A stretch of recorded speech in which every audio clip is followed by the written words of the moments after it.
Hello అండి. ఈరోజు comment బాక్స్లో మీరు అడిగిన క్వశ్చన్స్కి ఆన్సర్స్ అనేవి తెలుసుకుందాము.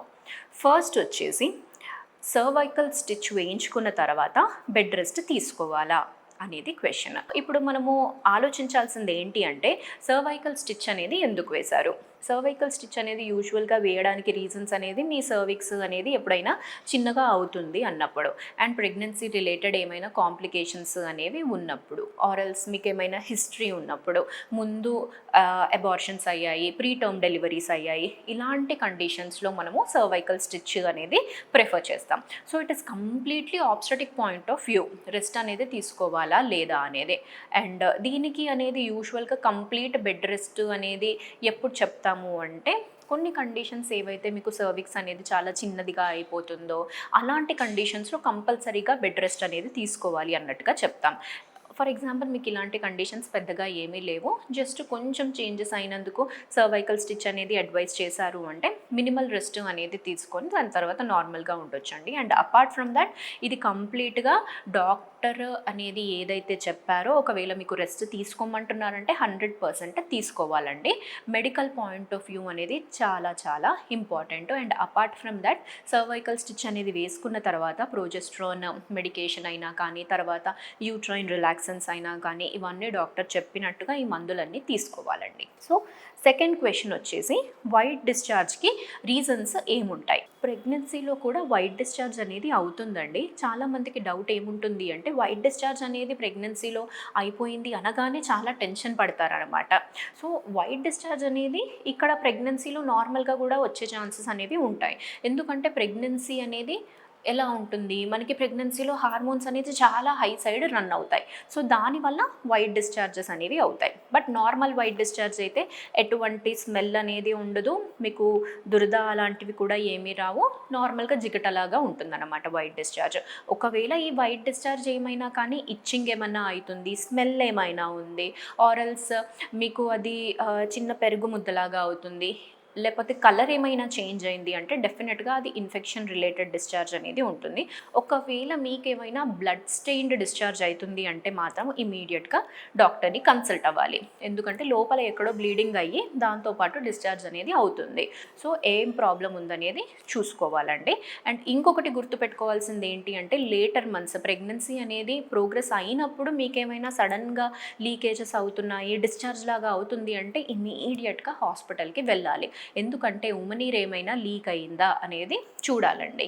సో పిఆర్ఓఎం కండిషన్స్ అంటారనమాట. సో అలాంటి ప్రాబ్లమ్స్ ఏమైనా ఉంటే ఇమీడియట్గా డయాగ్నోస్ అనేది చేయాలండి. తర్వాత వచ్చిన క్వశ్చన్ ఏంటి అంటే, యూరిన్ టెస్ట్ అనేది ఈవినింగ్ టైంలో చేసుకోవచ్చా?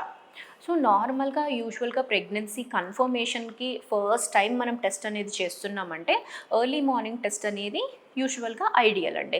ఎందుకంటే ఓవర్ నైట్ అనేది మనము పడుకుంటాం, దాని తర్వాత ఫస్ట్ వెళ్ళిన యూరిన్ శాంపుల్లో హార్మోన్ లెవెల్స్ అనేవి చాలా హై ఉంటాయన్నమాట. సో కరెక్ట్గా డయాగ్నోస్ చేయాలి అంటే ఆ టెస్ట్ అనేది మనము ఫస్ట్ ప్రిఫర్ చేస్తాం. అలా కాదు, నార్మల్గా ఒకవేళ స్కిప్ అయిపోయి ఒక 1 వీక్ అయిపోయింది అండ్ ఇప్పుడు చేసుకోవాలంటున్నారు, ప్రెగ్నెన్సీ టెస్ట్ ఇప్పుడు అడ్వైజ్ చేశారు, బట్ ఇది ఆఫ్టర్నూన్ ఈవినింగ్ టైంలో ఉంది, మనం చేసుకోవచ్చా లేదా అంటే అప్పుడు కూడా మనం చేసుకోవచ్చండి.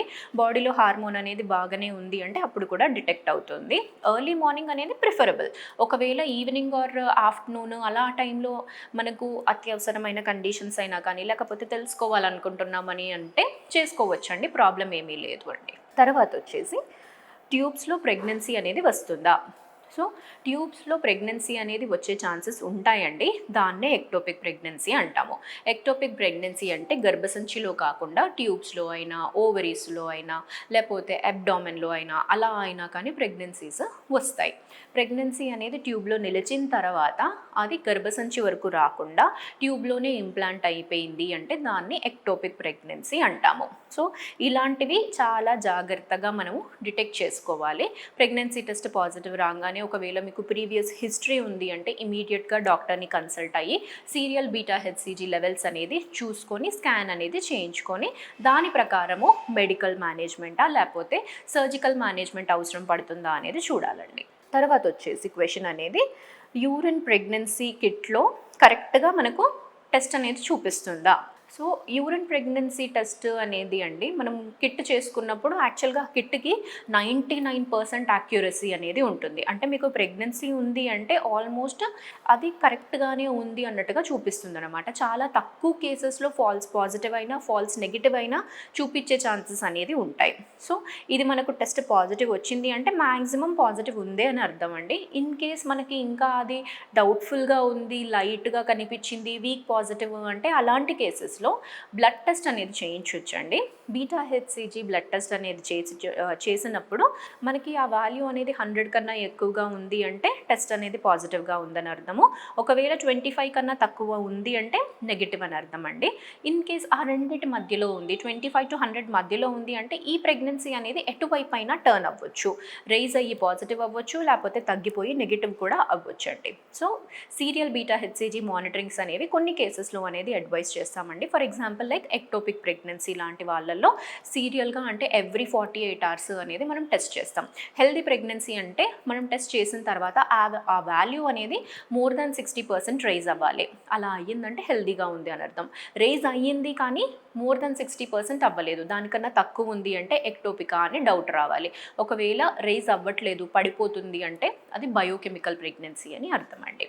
తర్వాత వచ్చిన క్వశ్చన్ ఏంటి అంటే 3 months అయిపోయింది మాకు పీరియడ్ అనేది వచ్చి, కానీ టెస్ట్ అనేది ఇంట్లో చేసుకున్నప్పుడు నెగిటివ్ ఉంది, కాకపోతే మాకు చాలా ప్రెగ్నెన్సీ సిమ్టమ్స్ అనేవి ఉన్నాయి. సో ఇలాంటప్పుడు ప్రెగ్నెన్సీ అనేది ఉందా లేదా అనేది క్వశ్చన్ అండి. సో 3 months అయిపోయింది అంటే అండి మనకు ఒక్కటి చూసుకోవాల్సింది ఏంటి అంటే అసలు మీ సైకిల్స్ అనేవి రెగ్యులర్గా ఉంటాయా లేకపోతే ఇర్రెగ్యులర్గా ఉన్నాయా. ఒకవేళ సైకిల్స్ రెగ్యులర్గా ఉండే 3 months అమెనోరియా అంటే మనం యూజువల్గా ఆ పీరియడ్ అనేది టెస్ట్ అనేది ఎప్పుడు చేస్తాము, మిస్ అవ్వగానే చేసుకుంటాం. 3 months అయిపోయింది అంటే మీకు ప్రీవియస్ హిస్టరీ కూడా ఇలాంటి సైకిల్సే ఏమైనా ఉన్నాయా అనేది చూడాలి. ఒకవేళ మీరు ఇప్పటివరకు ఎక్కడ చూయించుకోలేదు అంటే ఒకసారి ఇవాల్యుయేషన్ అనేది చేయించుకోవాలండి. అంటే ఏమైనా ప్రాబ్లం ఉందా, పీసీఓడి లాంటి కండిషన్స్ ఏమైనా ఉన్నాయా, లేకపోతే ఎగ్ రిజర్వ్ ఏమైనా తగ్గిందా, ఇలాంటివి చూడాలండి. అండ్ సిమ్టమ్స్ విషయానికి మనం వచ్చేస్తే యాక్చువల్గా ఇప్పటివరకు ఈ సిమ్టమ్స్ గురించి అనేది చాలాసార్లు మనం డిస్కస్ చేశామండి. ఒకటి ఏంటి అంటే సిమ్టమ్స్ అనేవి మనకి ఎందుకు వస్తాయి, ప్రోజెస్ట్రాన్ హార్మోన్ అనేది బాడీలో ఎక్కువ ఉండే కారణం వల్ల ఈ ప్రెగ్నెన్సీ సిమ్టమ్స్ అనేవి వస్తాయి. ఈ సిమ్టమ్స్ అనేవి ఉన్నా కానీ 100% సిమ్టమ్స్ అనేది కన్ఫర్మేటరీ కాదండి. మనకు యూరిన్ ప్రెగ్నెన్సీ టెస్ట్ అనేది ఇట్ ఇస్ 99% యాక్యురసీ అనేది ఉంటుంది. దాంట్లో మీకు ఇంకా డౌట్ ఉంది అంటే నెక్స్ట్ బ్లడ్ టెస్ట్కి వెళ్ళి అది కన్ఫర్మ్ అనేది చేసుకోవచ్చండి. మీకు బీటా హెచ్సిజీ బ్లడ్ టెస్ట్ అనేది చేయించండి. ఇన్ కేస్ దాంట్లో పాజిటివ్ వచ్చింది అంటే పాజిటివ్ అండి, లేదు వాల్యూ అనేది తక్కువ ఉంది అంటే నెగిటివ్. అలాంటప్పుడు మీరు ఒకసారి డాక్టర్ని కన్సల్ట్ అయ్యి ఒక స్కాన్ అనేది చేయించుకుంటే మీ గర్భసంచిలో యూట్రైన్ ఎండోమెట్రియల్ థిక్నెస్ అనేది ఎలా ఉందనేది చూస్తారు. ఒకవేళ ఎక్కువగా ఉంది అంటే విత్డ్రావల్ అనేది వాడుకోవచ్చు. ప్రోజెస్ట్రాన్ టాబ్లెట్స్ అనేది వాడితే అది ఆపేసిన తర్వాత డేట్ వస్తుంది. ఒకవేళ లేయర్ అనేది చాలా సన్నగా ఉంది అంటే అలాంటి కేసెస్లో అనేది కూడా డేట్ రాదు. ఫస్ట్ ఆ లేయర్ పెరగడానికి మందులు అనేది వాడి లేయర్ పెరిగిన తర్వాత మళ్ళీ డేట్ రావడానికి వాడుకుంటే మీకు డేట్ అనేది వస్తుందండి. సో ఈ విధంగా మీకు ఇంకా ఏమైనా ఫర్దర్ క్వశ్చన్స్ అనేవి ఉన్నాయి అంటే మీరు కామెంట్ బాక్స్లో తెలియచేయండి. మరిన్ని క్వశ్చన్స్తోని మీ ముందుకు వస్తామండి. Thank you.